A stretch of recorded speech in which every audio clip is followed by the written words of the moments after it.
अस्सलामुअलैकुम and welcome class. मैं हूं आपका टीचर सैयद बख्त। हम पढ़ रहे हैं प्रोग्रामिंग फंडामेंटल्स, जिसमें आज हमारा टॉपिक है basic structure of programme.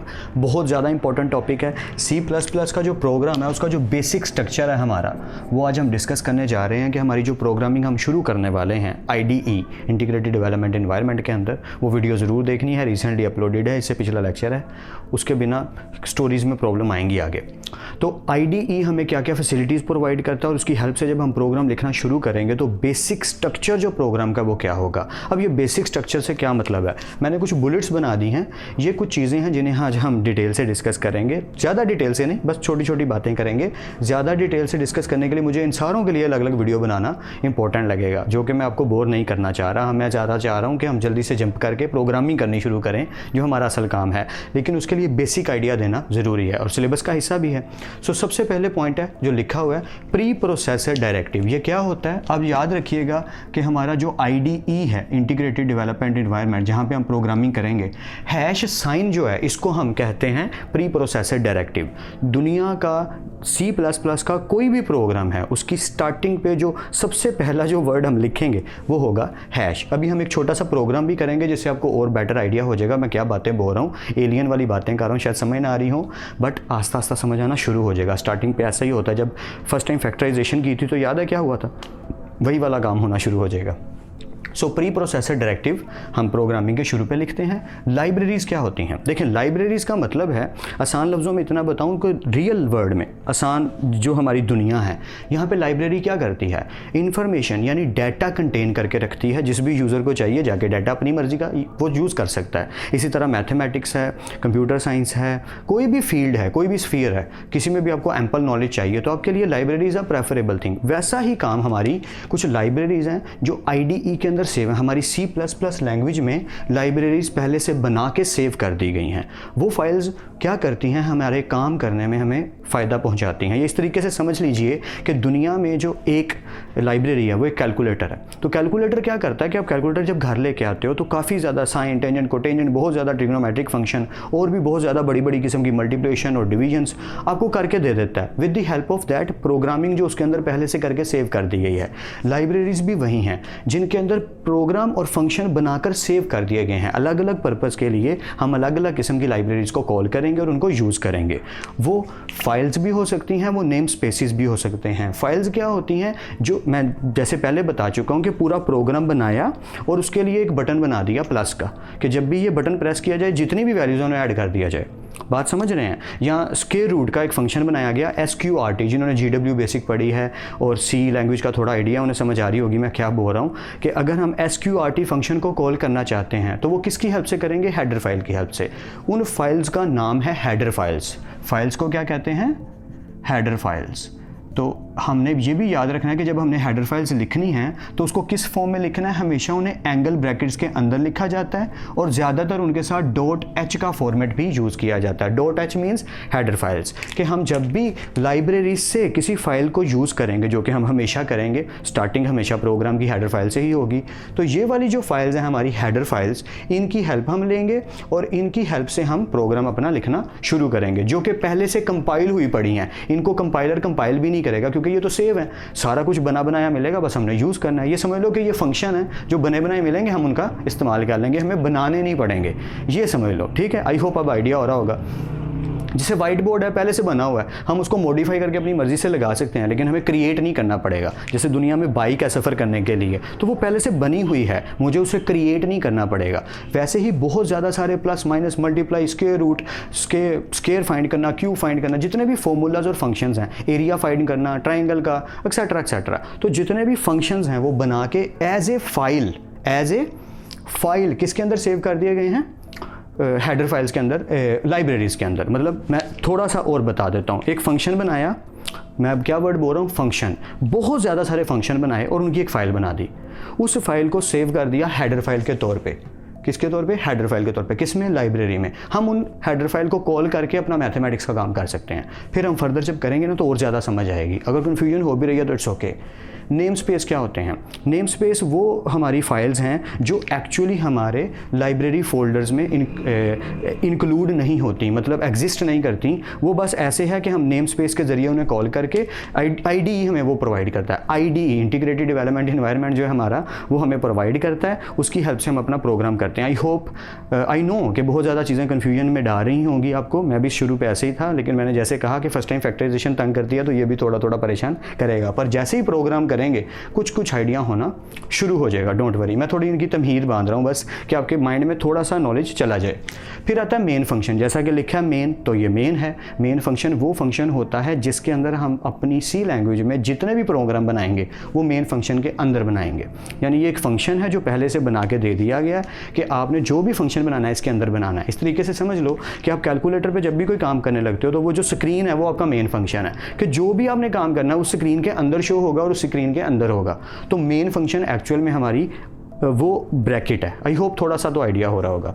Body of function के मेन फंक्शन के अंदर जो कुछ भी हम लिखेंगे वो हमारी बॉडी ऑफ फंक्शन होगी। कैलकुलेटर पे आप जो कुछ भी लिखते हो वो आपका बॉडी ऑफ फॉर्मुलेशन होता है या बॉडी ऑफ एक्सप्रेशन होता है, ठीक है। फिर आ जाता है स्टेटमेंट टर्मिनेटर। स्टेटमेंट टर्मिनेटर क्या होता है कि जब भी हम कोई भी स्टेटमेंट लिखेंगे प्रोग्रामिंग करते हुए, मेन फंक्शन के अंदर जो कुछ भी लिखेंगे उसको एंड हमेशा सेमीकोलन से करेंगे। जी हाँ, ये याद रखिएगा कि आपने जब भी किसी भी स्टेटमेंट को, किसी भी, मैं स्टेटमेंट बोल रहा हूँ, हेडर फाइल नहीं बोल रहा, हेडर फाइल में नहीं आएगा, या जब भी हम किसी स्टेटमेंट को एंड करेंगे तो हमेशा सेमीकोलन से करेंगे। अब एक काम करते हैं, छोटा सा रफ सा एक प्रोग्राम बनाते हैं ताकि आपको आइडिया होना शुरू हो जाए। फॉर एग्जांपल हमने IDE ओपन कर लिया, डेव C++ ओपन कर लिया और हम प्रिंट करवाना चाहते हैं माई नेम इज़ दिस। ये प्रिंट करवाना सिंपल सा प्रोग्राम है। तो मैंने क्या बताया था IDE के बारे में कि IDE के दो इंटरफेसेस होते हैं, एक होता है एडिटर और एक होता है कंसोल। आई होप आपको याद होगा कि कंसोल के बारे में मैंने कहा था ये काली सी भद्दी सी स्क्रीन होगी जो सिर्फ हमें आउटपुट शो करेगी, तो ये हमें हमेशा आउटपुट शो करेगी। और एडिटर में हम अपना पूरे का पूरा प्रोग्राम लिखा करेंगे। तो एडिटर में जब हम प्रोग्राम लिखेंगे तो जैसा मैंने आपसे कहा शुरुआत किससे होगी?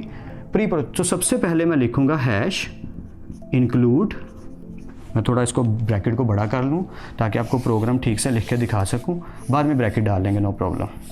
सो मैं एडिटर में लिखने लग गया हैश इंक्लूड, और मैंने सबसे पहली जो हेडर फाइल इंक्लूड की वो थी IO स्ट्रीम, और ये मैंने ब्रैकेट क्लोज कर दी। इन ब्रैकेट्स को आप greater than lesser than bracket भी कह सकते हैं, एंगल ब्रैकेट्स भी कह सकते हैं।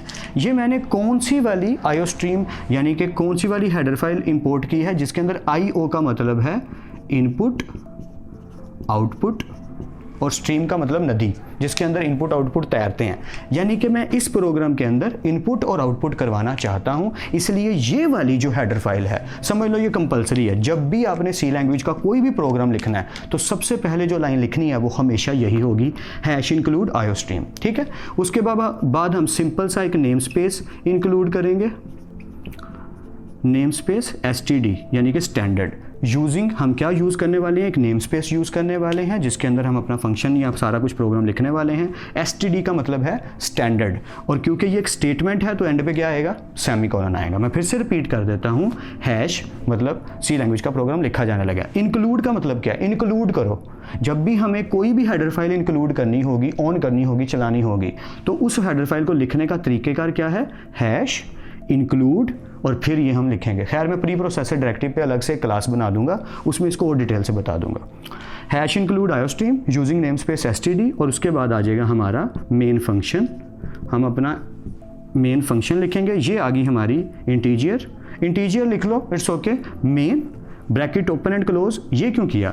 दुनिया में जब भी सी लैंग्वेज में कोई भी फंक्शन ऑन करना है, ओपन करना है, बनाना है, तो याद रखना उसकी निशानी ये है कि उसका नेम आएगा और उसके बाद आपकी small bracket open and close आएंगी, आगे एक सेमीकोलन नहीं आएगा क्योंकि ये स्टेटमेंट नहीं है, ये क्या है? फंक्शन। मैं फिर से रिपीट कर रहा हूँ, जब भी कोई स्टेटमेंट आएगी तो उसके एंड पे आएगा सेमीकोलन। फिर से hash include IO stream using name space STD integer main bracket open and close, और ये कर्ली ब्रेसिस के अंदर अब क्या आने वाला है? जी हाँ, इसके अंदर आने वाला है हमारा बॉडी ऑफ फंक्शन। मैं थोड़ा सा आपको ओवरव्यू फिर से दे दूं ताकि आपको आइडिया हो जाए हम क्या रहे हैं। प्री प्रोसेसर डायरेक्टिव आएगा हमेशा, स्टार्टिंग पे हैश आएगा, इंक्लूड आएगा ही आएगा। क्यों इंक्लूड, क्या करना है, हमने लाइब्रेरी इंक्लूड करनी है, कौन सी, इनपुट आउटपुट जो हमें करने की इजाज़त दे। यूजिंग नेम स्पेस एसटीडी, हमने नेम स्पेस ऑन कर लिया, मेन फंक्शन ओपन किया। मेन फंक्शन को लिखने का तरीका ये है, अब मेन फंक्शन के अंदर क्या आएगा, बॉडी ऑफ फंक्शन, इस चीज़ को कहूँगा मैं बॉडी ऑफ फंक्शन, इसके अंदर जो कुछ भी है वो सब क्या कहलाएगा, बॉडी ऑफ फंक्शन। और जब भी हम कोई स्टेटमेंट लिखेंगे तो उसके एंड पे क्या लिखेंगे, सेमीकोलन। तो मैं तो सिंपली प्रिंट करवाना चाहता हूँ, तो मैं यहाँ पे इसको स्टेटमेंट दूंगा सी आउट। सी आउट का मतलब होता है कि कंसोल मेरी क्या करे, आउटपुट करे, क्या सी आउट क्या करे, ये 2 ब्रैकेट में लगाऊंगा। ये तरीकेकार है लिखने का, इसका कोई हल नहीं यार, ये लिखना ही पड़ेगा। सी आउट 2 ब्रैकेट और डबल कोर्स, इसके अंदर मैं लिखूंगा माई नेम इज़, और आगे लिख दूंगा बख्त, और ये मैंने सेमीकोलन को सेमीकोलन लगा दिया, जिससे मेरा स्टेटमेंट का एंडिंग शो हो गया। अब क्या होगा, जब मैं इसको रन करूंगा कंपाइल करके, वो सारी स्टोरी आपको पता ही होगी कि हम इसको पहले कंपाइल करेंगे फिर रन करेंगे। ये हमारी विंडो आ गई किस चीज़ की, ये हमारी एडिटर विंडो आ गई। अब मैं इसको कंपाइल करके जब रन करूँगा, जो कि मैं अगली क्लास में आपको लाइफ साइकिल भी बताना चाहूँगा कि फ़ाइल का लाइफ साइकिल क्या होता है। जब मैं इसको रन करूँगा तो आउटपुट क्या आएगी, जो ये डबल कोर्स के अंदर लिखा है ना, ये एज इट इज़ ऐसे ही प्रिंट होके आ जाएगा। जिन्होंने GW बेसिक पढ़ी है उन्हें आइडिया होगा कि जो हम प्रिंट एफ फंक्शन से यूज़ लेते थे, काम लेते थे, वही काम यहाँ पे सी आउट का रहा है। सी का मतलब है कंसोल, आउट का मतलब है आउटपुट। कंसोल आउटपुट करो ब्रैकेट, ये एक सिंटैक्स है, लिखने का तरीकेकार है। डबल कोर्स के अंदर जो कुछ भी लिखा है, डबल कोर्स मतलब इन्वर्टेड कॉमास। आपने ये याद रखना है कि ज़्यादातर प्रोग्रामिंग में हम इनको इन्वर्टेड कॉमास नहीं बोलते। इंजीनियर्स की अपनी एक लैंग्वेज होती है, इंजीनियर होते ही ऐसे हैं, अपनी अपनी लैंग्वेज में बोलते रहते हैं, तो हम ज़्यादातर इसको इन्वर्टेड कॉमास नहीं बोलते, डबल कोर्स बोलते हैं। क्या, डबल कोर्स, ठीक है, ओके। सो फिर से मैं रिपीट करने का लॉजिक बन नहीं रही, क्योंकि आप वीडियो को पीछे करके देख सकते हो, ये कोई ऐसा कोई प्रॉब्लम थोड़ी कि वीडियो को पीछे नहीं किया जा सकता। बस हैश इंक्लूड आयोस्ट्रीम हमेशा हमेशा हमेशा आएगा, यूजिंग नेम स्पेस एसटीडी हमेशा आएगा, इंटीजर मेन फंक्शन हमेशा आएगा, ब्रैकेट्स हमेशा आएंगी। इसके अंदर बॉडी ऑफ फंक्शन का जो भी हम प्रोग्राम बनाने वाले हैं, वो सारे का सारा प्रोग्राम इन दोनों ब्रैकेट्स के अंदर हमेशा आया करेगा। और यहाँ पे मैंने क्योंकि सादा सा प्रोग्राम बनाया है जिसमें लिखा माय नेम इज़ बख्त, तो कंसोल जो है मेरी वो आउटपुट दे देगी। क्योंकि थोड़ी कंसोल छोटी मैंने बना दी, मैं थोड़ा इसको बड़ा कर देता हूँ ताकि मेरी आउटपुट ठीक से जनरेट करे। जब मैं इस प्रोग्राम को रन करूँगा, कंपाइल करके रन करूँगा, तो आउटपुट में ऐसा लिखा आएगा, जो लिखा हुआ है ऐसे ही, बिल्कुल ऐसे ही, माय नेम इज़ बख्त, और ये मेरा कंसोल आउटपुट मुझे दे देगा सिंपल वे में। आई होप आपको आइडिया कुछ ना कुछ मैंने ज़रूर दे दिया कंट्रोल स्ट्रक्चर कह रहा हूँ, बेसिक स्ट्रक्चर ऑफ प्रोग्राम का। आई होप के आइडिया हो रहा है आपको, थोड़ा थोड़ा करके और बेटर होता जाएगा। 1-2 क्लासेस और हैं, फिर इंशाल्लाह हम सी लैंग्वेज को इंस्टॉल करेंगे, C++ को, फिर उसके ऊपर प्रोग्रामिंग करेंगे, और अब आपको और ज़्यादा आइडिया होना शुरू हो जाएगा। आप अपने तौर पर इन चीज़ों को ज़्यादा डिटेल से पढ़ने की कोशिश ज़रूर करो, और लेक्चर्स अगर किसी के मिलते हैं जो कि काफ़ी ज़्यादा इंशाल्लाह अवेलेबल होंगे, आई होप सो, यूट्यूब पर, उनको भी देखने की कोशिश ज़रूर करो। दोस्तों से, क्लास फेलो से, सबसे हेल्प लो ताकि आपको नॉलेज आए। मकसद ये नहीं है कि हम किससे पढ़ रहे हैं, मकसद ये है कि हमें आ रहा है कि नहीं आ रहा। That matters only. At the end of the time सिर्फ एक ही चीज़ मैटर करती है, रिजल्ट क्या आया है, आपको आता क्या है। तो आई होप कि मैं आप जितनी हेल्प मैं कर सकता हूँ करने की कोशिश कर रहा हूँ, बाकी आप पे डिपेंड करता है। तो मिलते हैं नेक्स्ट क्लास में, तब तक अपना और अपने घर वालों का ख्याल रखिएगा। खुद आप सबको खुश रखे और कामयाब करे। खूब मेहनत करते रहिए लेकिन स्मार्ट वर्क के साथ। अल्लाह हाफिज़ क्लास।